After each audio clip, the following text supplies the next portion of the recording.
At some point, I said that I was going to use information connected to reports, including public comments I had submitted to the Federal Reserve and other federal agencies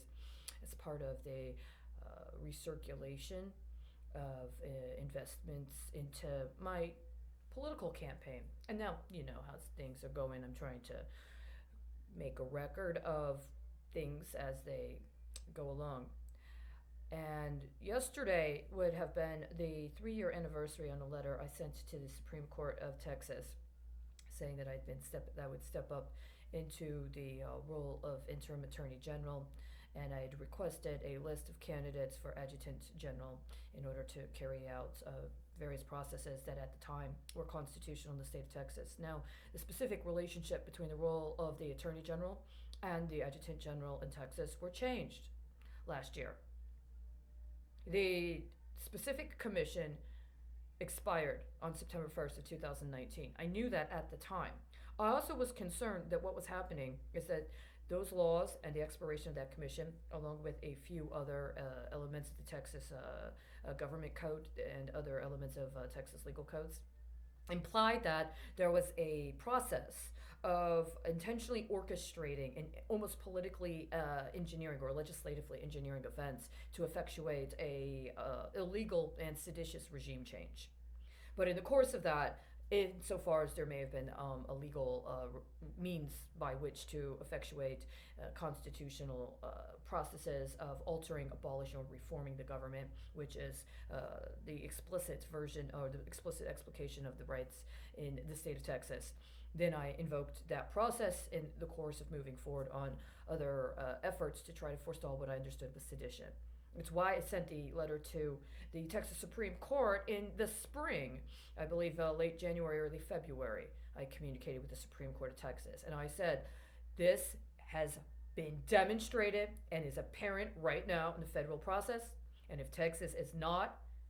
aiding and abetting acts of sedition, high crime at the federal level, then Texas will go through a process where we will retract ourselves and withdraw from the 2018 federal election and begin a process of a referendum so that we can take measures internally to discuss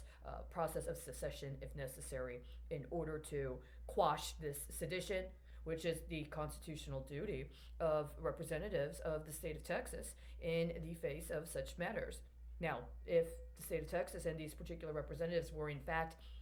not only aiding and abetting, but intentionally orchestrating events within Texas in order to undermine the federal system, then that would become apparent, and it has become apparent. So yesterday on the 3 year anniversary, there was a very specific move, and I said, I've received absolutely no acknowledgement from anybody that they are willing to actually take measures to forestall this sedition. And in lieu of that, in lieu of some acknowledgement from other people in the state of Texas or anywhere, then there are certain things that I am not capable of doing in performance of that role. And specifically because the role of the adjutant general has been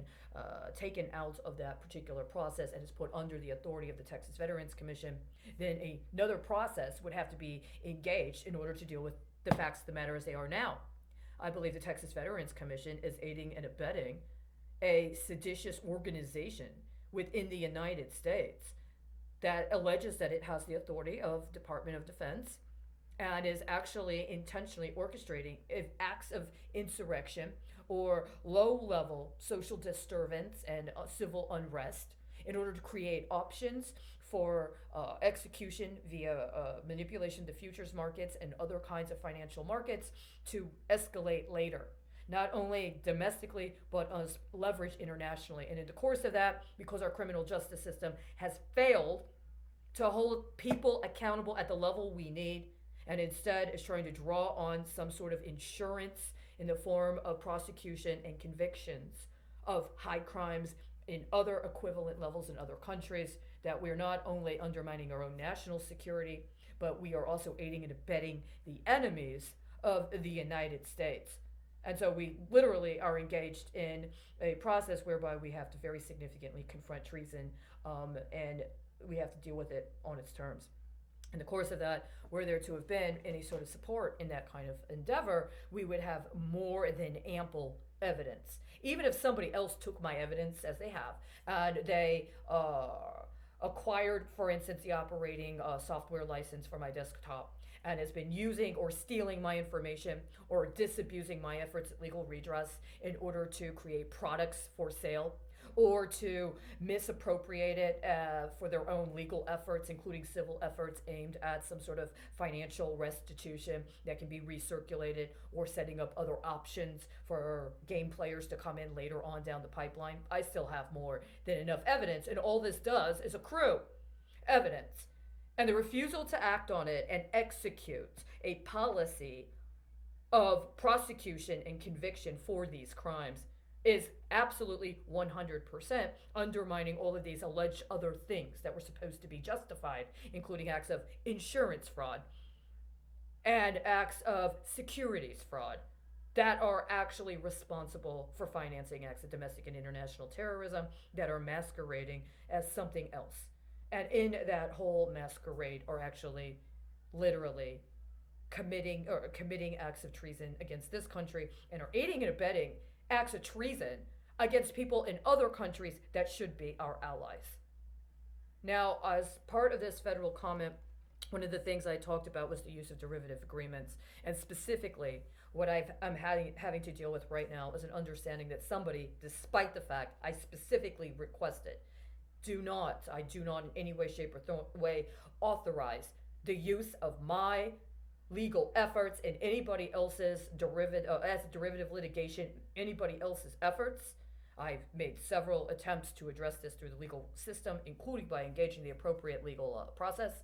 And B, that the main thrust is the misabuse of derivative agreements, specifically in the form of unnecessary alleged medical treatment, and specifically the abuse of what are considered controlled substances in the form of psychotropics or other kinds of medication that could potentially qualify under an argument I've made regarding illicit distribution of dangerous drugs. And so this is still something that's proliferating now. And not only is it proliferating, but it has become heightened to a very significant level with the alleged COVID-19 pandemic. And so I'm acknowledging this public comment I made on the market risk capital rule, ID number 134182, dated June 7th, 2019. This would be part of the benchmarking that I understand has been going on, not only in consideration of my public comments, but perhaps others. And so at this time, I'm acknowledging the major things I discussed in here were that there had been changes that had already happened kind of clandestinely that had not been directly acknowledged, that were actually part of my original accusations. And rather than having the crimes that were discussed addressed, that they were allowed to be fielded out, and there was some sort of sly policy change that also was accommodated by some private broker hooking up a contract to completely recharacterize what was going on. I explicitly discussed the removal of the 10-year period for HUD deeds that instead focuses on a mere 1-year warranty for repairs that were provided prior to the closing.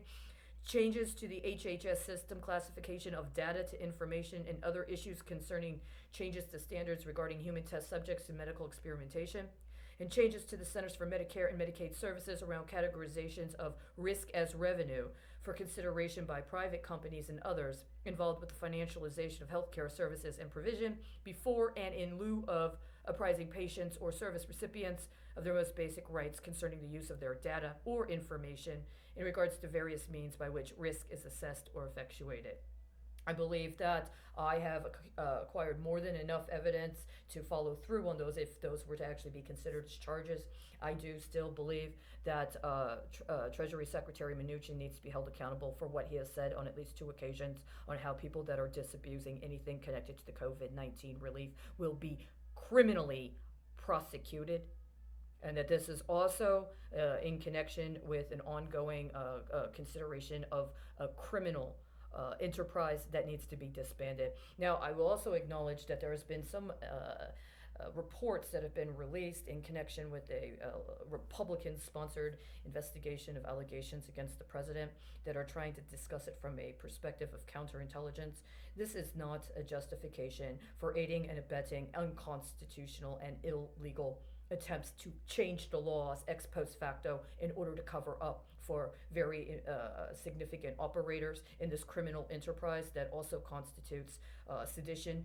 and is also now elevated to the level of outright treason. As I said in a filing that I filed with the Federal District Court on January 16th of 2020, that the state of Texas, specifically the Texas State Senate, refused to hold accountable the governor of Texas and or provide the appropriate constitutional check for what was an impeachable offense when they allowed for the implementation of laws, including laws that recharacterize the concept of what's confidential information, which previously was required and mandated reporting information, but if allowed to be moved forward under the auspices of being confidential, will prevent people from actually being able to track and acquire evidence necessary to prosecute crimes, including crimes that were part of the ongoing criminal conspiracy, i.e., tampering with evidence. And we're talking about terrorism. It's 2:29 p.m. on September 7th, 2020.